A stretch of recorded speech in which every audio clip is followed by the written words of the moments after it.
Sports. We're talking all about sports today. Sixers in first place, March Madness in full swing, maybe even a little Flyers today. We're talking all things Philly sports this week. Welcome, SportsTalk Philadelphia.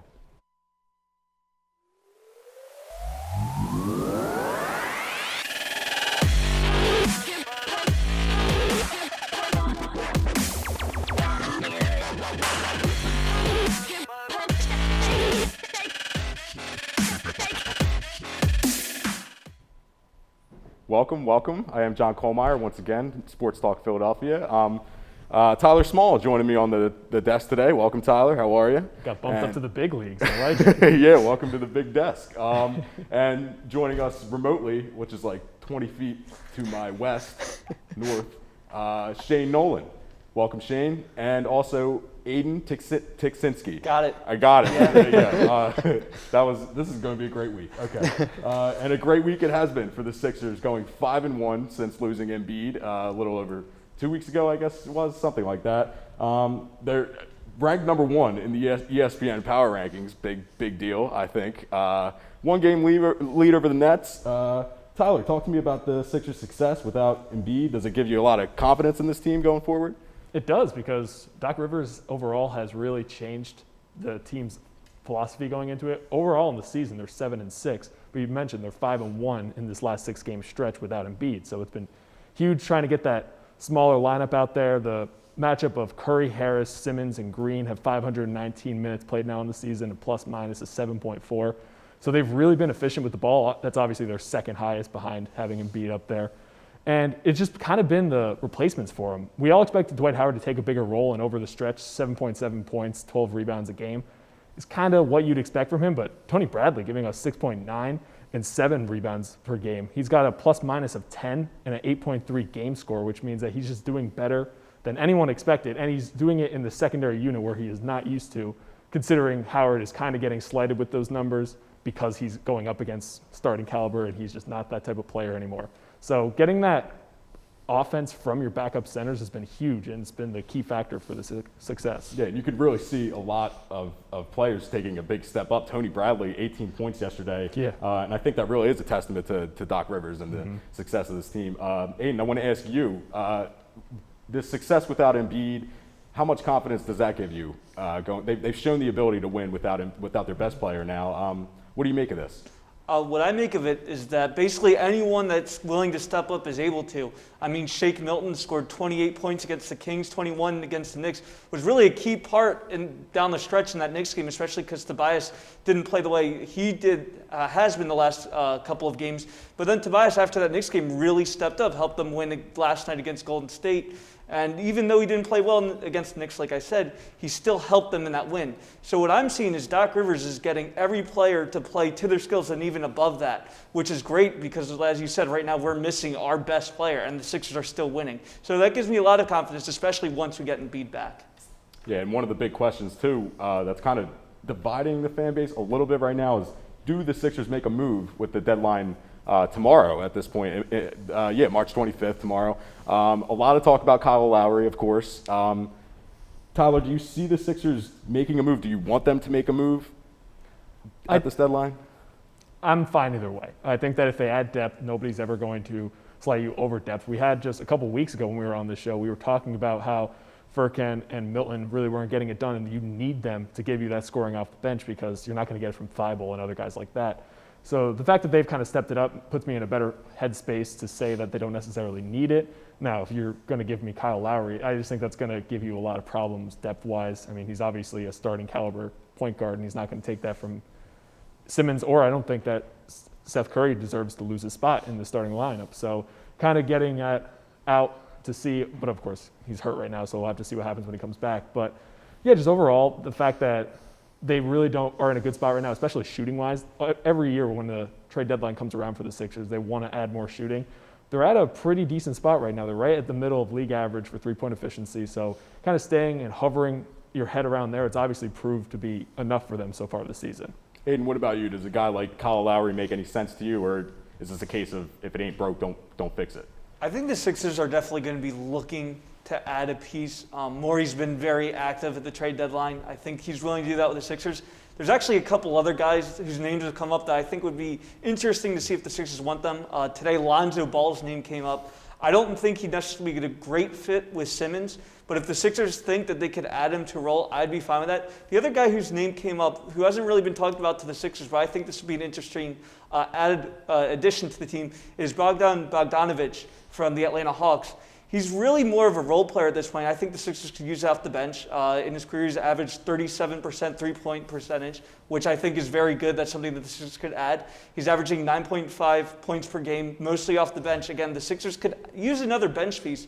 So I think someone like him would be also a good addition, as well as J.J. Redick, there's been mentions of him coming back to Philly. So any of those guys, too, I think the Sixers could be looking to add before the trade deadline tomorrow. Yeah, it's very interesting, the J.J. Redick talk. I have seen a lot of that. Bogdanovich, of course. And, yeah, I've also seen Victor Oladipo. I don't know if you've seen any talk about him, but it's really an interesting question because they haven't really been in a position like this in a while, and you don't really know if they need to improve anything or things should just stay the way they are. One of the reasons for their success right now is, of course, their elite defense, 106.9 defensive ratings. 106.4. The Lakers are 106.9, the second in the league.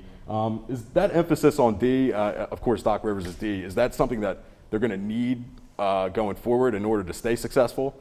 Or does offense become more prominent as you approach the playoffs? Absolutely. I mean, obviously right now, you preferred to see that uptick offensively, and it stayed relatively towards the same. I believe they dropped about 5 points a game over the span of losing Embiid, which, I mean, if you lose a 30-point center, you're obviously going to have a little bit of downtick. With that being said, I mean, this overall right now, if they could stay at this same defensive pace, especially since Embiid's been gone, that not only helps the Sixers' chances going later in the season, but it goes back to what we talked about last week.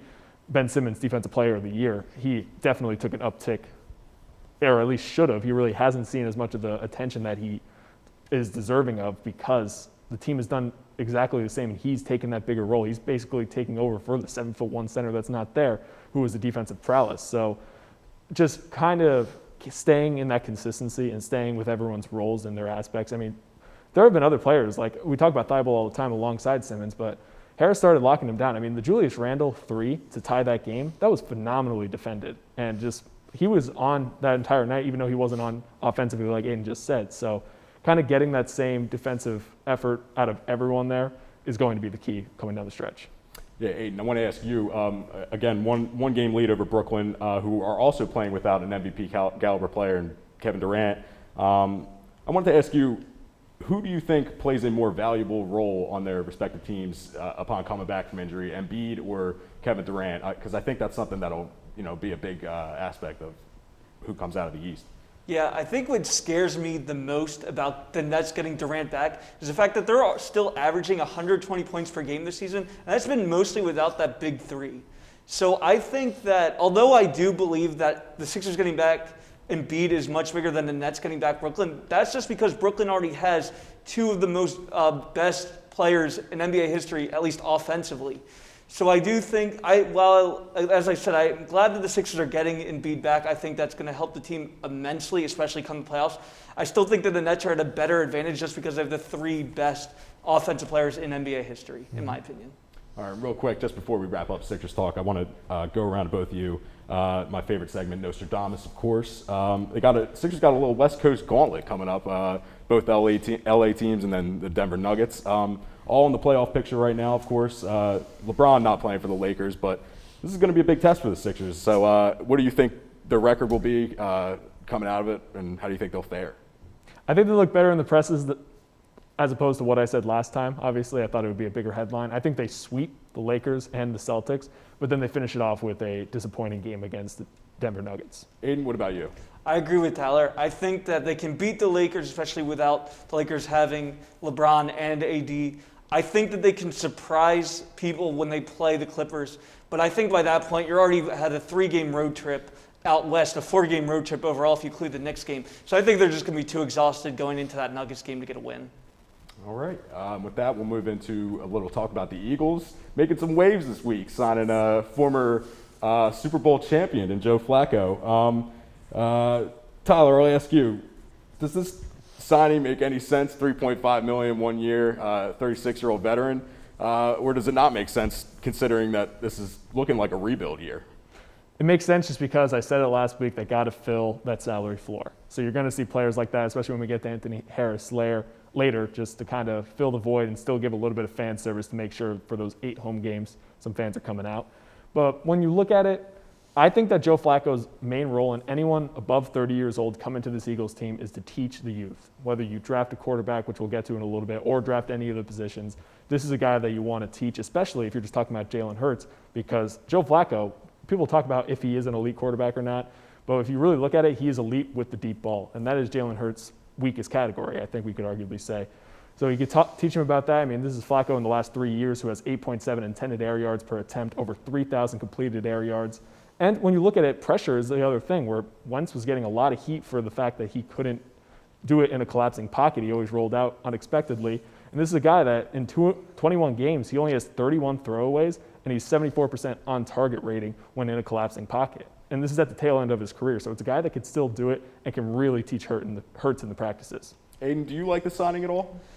I'm a little bit against this signing. My biggest reason for it is because I don't think the Eagles have a lot of faith in Jalen Hurts to be the starting quarterback. So my biggest concern is they brought in Joe Flacco to compete for that starting job. I don't see Joe Flacco as really a starting quarterback anymore. I do think he would be a better backup. But if he thinks that he can compete for the starting job, that could already tear up the locker room. And that's just with 2 quarterbacks on the roster, without the Eagles even deciding who they're going to draft. So I think that it would have been better for the Eagles to sign more of a backup role quarterback than a guy who's won a Super Bowl, who still thinks he can compete for the job. We also did lose a 5th-round draft pick, our 2022 one, with this trade, or with picking up Flacco. So I am a little bit worried that we gave up a lot for a guy who shouldn't be starting, who might think he is starting. So I have a lot of concerns with them picking up Flacco. Yeah, and I'll stick with you because I wanted to ask, do you think it affects any possibility that the team would draft a quarterback at 6? I think it does a little bit. I don't know. I think, as Nick Sirianni said in his press conference along with Howie, that the Eagles want to bring in the best players for any position. So I think that if they're really focused on the quarterback position, they're going to draft whoever they think is best for the team, and that could end up being a quarterback. So I think that even signing Flacco, I think if the Eagles really want to draft a quarterback with that 6 overall pick, they will this year. Tyler, who do you think that the Eagles, what position do you think the Eagles go with at 6? I think they go for young depth anywhere outside the quarterback. The quarterback, I say it every week on this show, the quarterback is the final piece in a franchise. It should be. It should be somebody that either you are trying to restart an entire program right now and think you can build around it, like, for example, what the Dolphins are in right now. If they wanted to draft a quarterback, I would be 100% behind it. But once you're in this middle ground right now, use the bridge quarterback that you have with Jalen Hurts. Use this time to build up around him, get a fresh new offensive line, or get some more help in the secondary now, especially with cornerbacks, since the free safety, strong safety kind of aspect of the team has been answered, at least for the short term, and just see what you can do for the next couple of years to build around a player that you could put there when you're ready. Yeah, not a whole lot of moves for the Eagles and Flacco, making some waves, but they also signed safety Anthony Harris from the Vikings for 1 year, $5 million.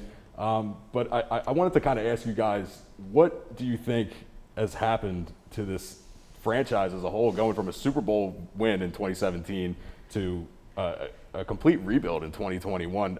Just give me like an overall encapsulation of what happened to this team, if you can think of one. It's hard to do. I just think it was just an overall lack of appreciation for what you had that was good. Now, that kind of just sounds like a bunch of nonsense, but I mean, you could really see it here in this whole Jalen Mills comparison against Anthony Harris. Jalen Mills walks out the door. I think he's going to have a phenomenal rest of his career elsewhere because he's a guy that just would willingly, would stay on the field. He usually had pretty good health considering the rest of the defensive woes that we've seen. But at the same time, he was a guy that got tackles. Going head to head, he has 1.3 more solo tackles over Harris. He has 0.3 assisted per game. And he just always was a steady force in this defense. And it's just all those kind of aspects that we look at it as well. You can say the same thing about Wentz. They didn't utilize him last season on what he was best at, which is kind of rolling out of the pocket, working on the move. And hopefully that they can finally get a new identity and figure out what to go with down the road, because now they have a pretty much blank sheet. Aiden, do you concur? Is underappreciation the word to sum up the Eagles' disaster of the last few seasons? So I think underappreciation is one of the reasons. The one that I look at the most, though, is just their drafting. They overdrafted at wide receiver, and they drafted guys that weren't good. I mean, you look at Rager, they drafted when they could have drafted Justin Jefferson, who had an amazing rookie year, one of the best ever in NFL histories. They drafted Ortega-Whiteside when they could have taken DK Metcalf. And because they drafted that many wide receivers, they didn't draft at other positions that they needed. Now you're looking at them trying to fill in cornerback. They have no depth at linebacker either.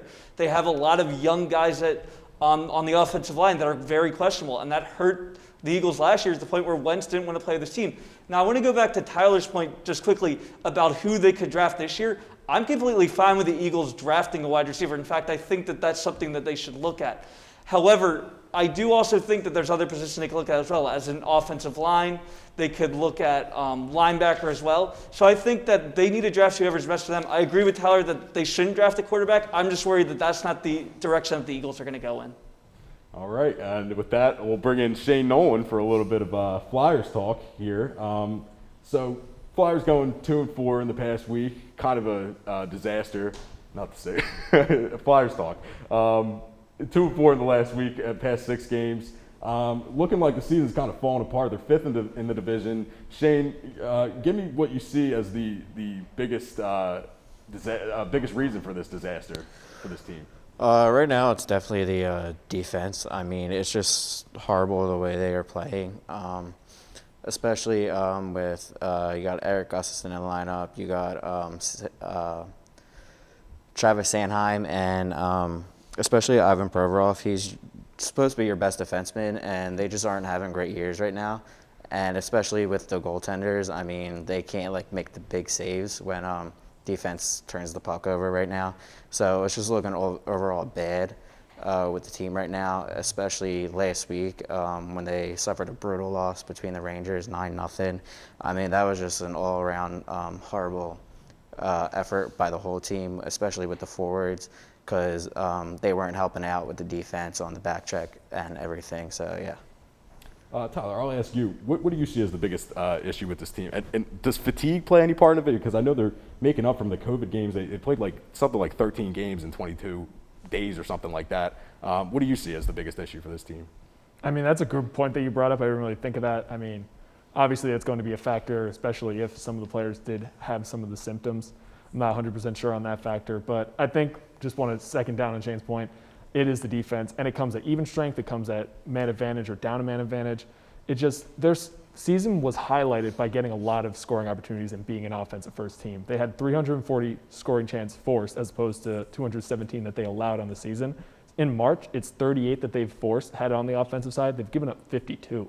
And they've just given up a ton of shots on net. I mean, halfway through the game yesterday, I saw the stat that it was 52 shots on net compared to 28 in that Devils game. And that is not a Devils team that is really force offensively. So having that paired with Carter Hart, who has struggled this month and this season overall, 2-5 in the month with a 4.61 goals allowed per game. It's a lot going wrong all at one time, and it's the toughest task that Allen's had so far as a coach. Aiden, give me your take on the Flyers. We saw a 9-0 loss against the Rangers a week ago today, I think. What's your opinion on the Flyers? I just honestly see a lack of effort with this team. I also think that once they get a lead, you never know what's going to happen. I mean, they were up 3-0 on the Islanders the other night. After 2 periods, they allowed them to tie the game. They did end up winning, however, but still, it's that lack of effort that's really showing. And the game after that, they lost 6-1.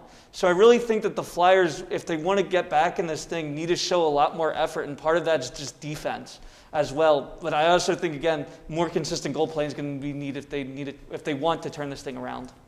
Yeah, and they are fifth in the division right now. So I'll just wrap up Flyers talk by asking you: do you see the team making the playoffs? Just a season ago, they were the first seed in the Eastern Conference, but now they're not even in a playoff spot. What do you think? I think that it's just a matter of when they get hot. Obviously, this is a team right now, similar to March Madness, which we're about to get to, that it's just the right teams at the right time, especially with all the craziness happening. And this is a playoff caliber team, hands down. They are a deep playoff run caliber team. So I think that this Flyers team will get it straightened out together. It comes down to Giroux kind of leading this team. Throughout all the bad stuff right now, he deserves some of the credit. He's leading right now in goals with 10 points overall. So just somebody there to trying to control this chicken with his head cut off basically will be key down the stretch. But they're a playoff team. Shane, do you think that the Flyers make the playoffs?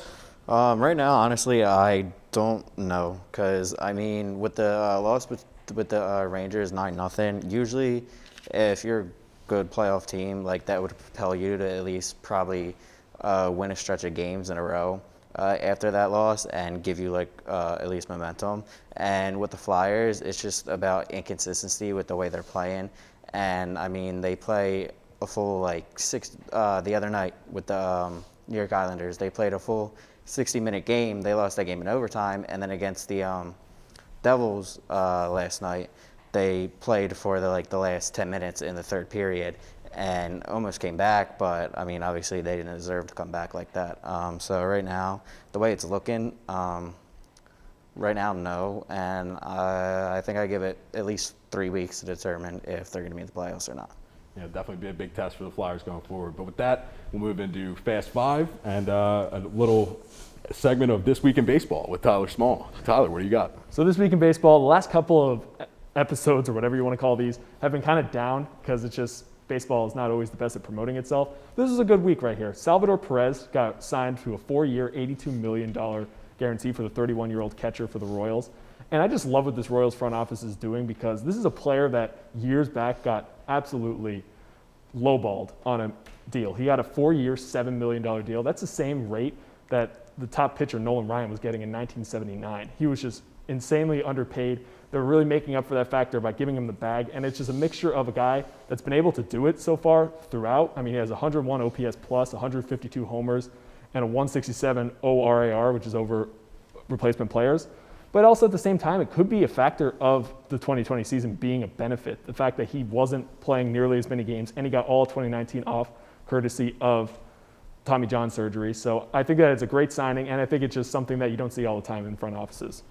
Love that segment. Aiden, I'll go to you next for March Madness talk. I think we're in the third round now. Mm-hmm. Give me your biggest upset, biggest surprise so far. Yeah, so obviously there's been a lot of upsets. Oral Roberts being the 15th seed, making it to the Sweet 16. First time a 15th seed has done that since Florida Gulf Coast back in 2013. Obviously a big surprise to a lot of people. The one that I'm looking at the most, though, is the Pac-12 for this reason. 4 of the teams that were there were not the highest in the region. In fact, the highest seeded team, Colorado, out of the Pac-12 lost. So you have USC, who is a 6th seed in their region, UCLA, who is 11th seed, Oregon, who is 7th, and Oregon State, who is 12th, all in the Sweet 16. This is a conference that nobody was really talking about going into this. And now, as Bill Walton would say, this team is playing like these teams are playing like they're part of the Conference of Champions.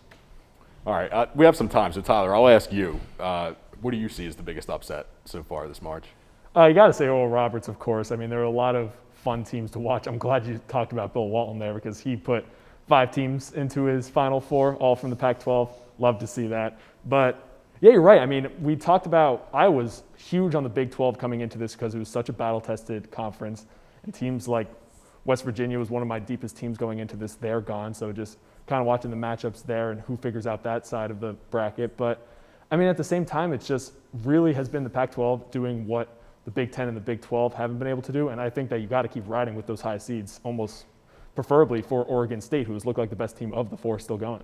Yeah, I don't watch March Madness, to be honest, but Wow. How How do you not? I don't keep up with college basketball, but I did take Aiden's Liberty pick from last week. Didn't work out for me. Did not work out. Yeah. I got some beef with Aiden. Yeah, unfortunately, all of the 2 upset picks I called, they didn't go through. Georgetown lost by a pretty wide margin. Liberty kept it close, but weren't able to pull it out. But again, there's been so many upsets, as you guys talked about. This is, if you look mathematically, this is the highest amount of seeds that have made it into the Sweet 16.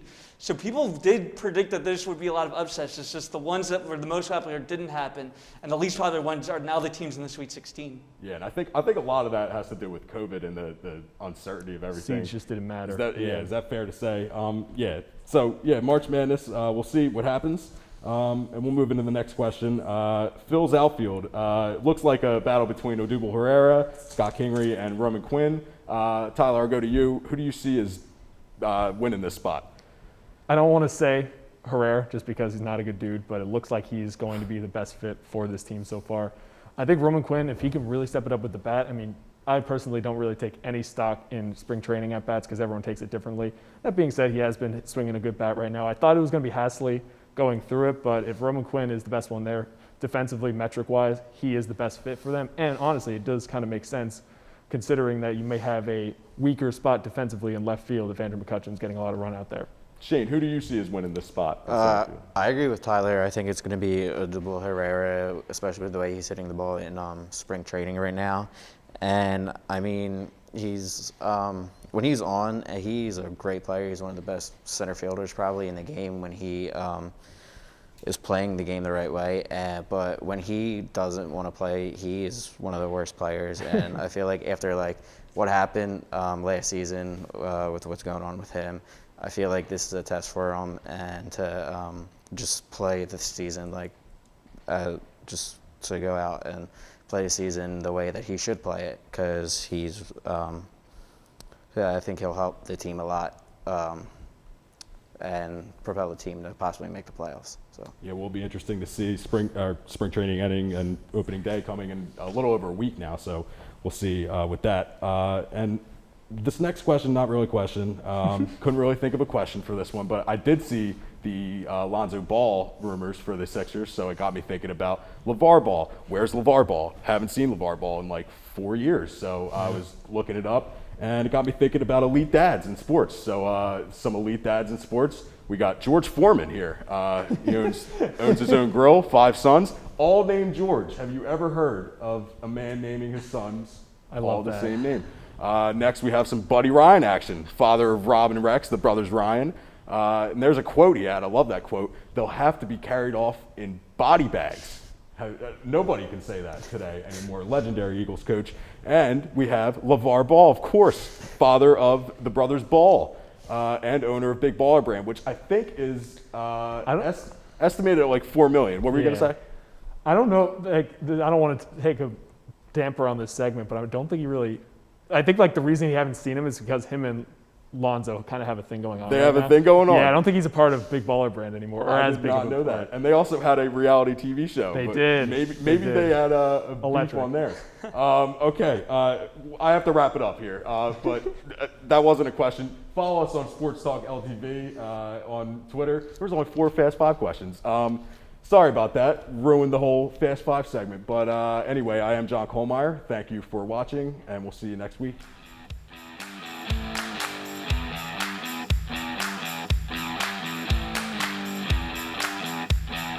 Audio